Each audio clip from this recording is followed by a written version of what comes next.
I do not take it for granted that we are here and this topic still draws our interest. In the last 2 years, since the full-scale invasion of Ukraine, we have been both profoundly changed by the conflict and at the same time run into the danger of becoming numb to it, not registering in its immediacy and giving way to fatigue as other political conflicts jostle for our attention. Even as Europe has come together more strongly than ever before, with NATO expanding and moves to create a security commissioner, potentially with the new commission, and perhaps strengthening the European military capabilities, the support for Ukraine is beginning to change, and we all see it. We see it across Europe. We see it even among the countries with the strongest support. I'm sure many of you have seen the polls, the recent polls, where at the same time last year, the majority of Europeans were confident that Ukraine can defeat the Russian aggressor and regain the country within its borders. Now this has dramatically changed and shifted to a minority of Europeans.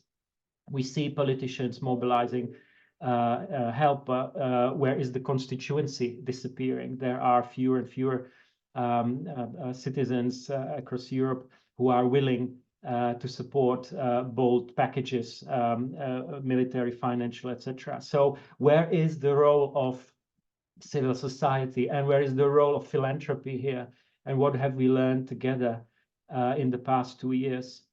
At the same time, Ukraine's struggle is becoming more and more desperate.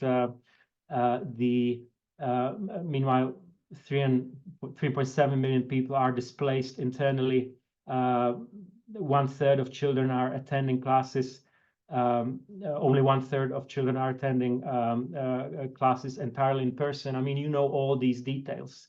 So what we also know, despite all these dramatic facts, is that Ukraine has responded to the crisis astonishingly.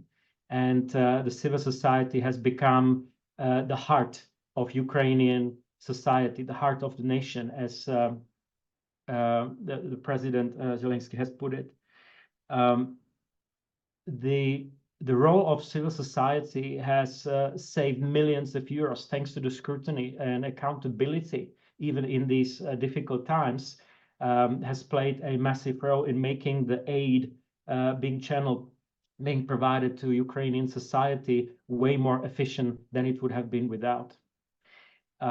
We are also aware that the war has challenged and spurred development and innovation in an extremely rapid way.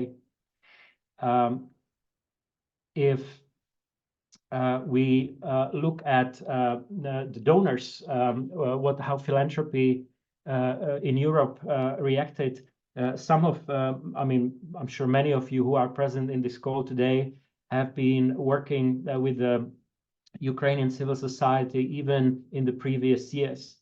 But the strategies of many foundations in Europe have been to mobilize in a very fast manner the emergency and humanitarian aid in the first place, and then, especially during last year, moved towards other kinds of help that goes beyond reconstruction of infrastructure, mostly towards education, psychosocial support, and other very important areas. Now, what I would like to ask ourselves today is whether we are able to listen carefully to the needs and to the voices of Ukrainian civil society. And sometimes I have the feeling, although there is a lot of effort present, we still have to make the effort more stronger. I've seen, and maybe you did too, at the anniversary of the second anniversary of the war, I went to some demonstrations in the European capitals, and what I saw was shocking. There were only a couple of hundreds of people. Those who were present were Ukrainian refugees living in those countries. So the public attention is really fading away. So I think the role of us all is, in the first place, to keep creating space for Ukrainian voice wherever we can, be it on policy level, be it with the governments, be it in our own the events that you or your partners organize. There is never enough of that.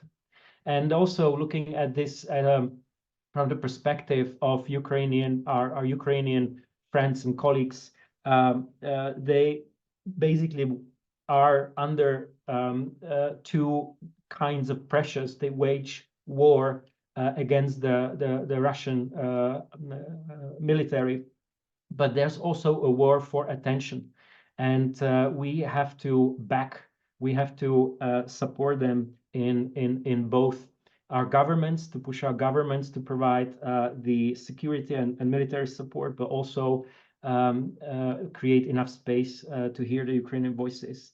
And I'd like to use the remaining time I have only to share 3 or 4 brief points what we hear from our Ukrainian partners. And they will all sound way too familiar to all of you, but I still take the time and mention them. They ask us, all of us, the European Philanthropy, to spread our philanthropy to the grassroots, go as far as possible.